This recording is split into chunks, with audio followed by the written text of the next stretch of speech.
जतच्या पाणी प्रश्नावर मोठा निर्णय. म्हैसाळ योजनेचे सर्व पंप सुरू. 8 दिवसात अहवाल. मंत्री राधाकृष्ण विखे. आमदार सुरेश भाऊ खाडे यांच्या मागणीनुसार म्हैसाळ उपसा सिंचन योजना सुरू करण्यात आली. सुरुवातीला या योजनेमधील 14 पंप सुरू केले होते, मात्र आता सर्वच पंप सुरू करण्याच्या सूचना देण्यात आल्या आहेत, अशी माहिती जलसंपदा मंत्री राधाकृष्ण विखे यांनी दिली. म्हैसाळ योजनेची पाहणी केल्यानंतर मंत्री राधाकृष्ण विखे पाटील हे पत्रकारांशी बोलत होते.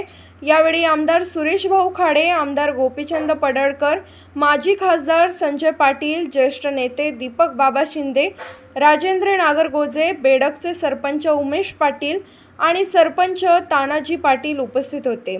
पावसाअभावी आणि धरणांमध्ये पाणीसाठा कमी असल्याने गेल्या महिन्यात गंभीर परिस्थिती निर्माण झाली होती.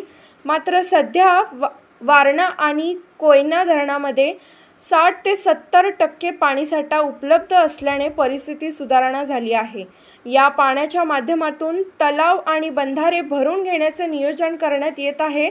म्हैसाळ योजनेतील अनेक पंपाचे आयुर्मान संपले असून जत तालुक्यात आणखी 25,000 हेक्टर क्षेत्र सिंचनाखाली आणण्याचे उद्दिष्ट आहे. त्यामुळे विद्यमान पंप बदलणे किंवा कमी खर्चात त्यांची कार्यक्षमता वाढवणे शक्य आहे का, याचा अभ्यास केला जात आहे.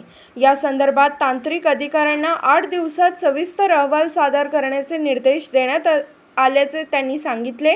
अहवालानुसार पुढील निर्णय घेऊन योजनेची क्षमता वाढवण्याचा प्रयत्न केला जाईल, असेही त्यांनी स्पष्ट केले. Bureau report, SS news Marathi, Miraj. माननीय खाडे साहेबांच्या मागणीप्रमाणे आता ह्या योजनेला सुरुवात केलेली आहे. आता प्रथमतः 14 पंप सुरू आहे.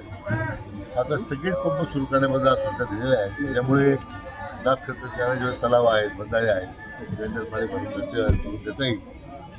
आणि सुरुवातीच्या काळात तर मोठे गंभीर प्रश्न समोर उभा होता की पाऊस नसल्यामुळे धरणामध्ये पाणी नव्हतं. आज आता कोयना धरण जवळजवळ 70% जास्त भरलेलं आहे. 60% पर्यंत आता वारणा गेलेला आहे.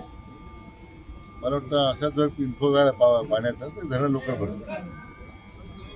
आता आज म्हैसाळच्या योजना पाण्यात हेतू एवढाच आहे की इथले जे आता पंप बसवलेले होते त्यांचं आता आयुर्मान संपत आलेलं आहे.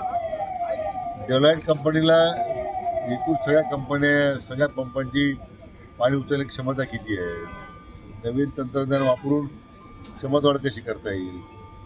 पुन्हा या म्हैसाळच्यावरती विस्तार योजना जी आणखी 25,000 एकराची तिला पाणी द्यायचं आहे. मग ते पाणी कसं आपण देऊ शकणार आहोत, जी गोपीचंद पडळकर साहेबांची मागणी आहे.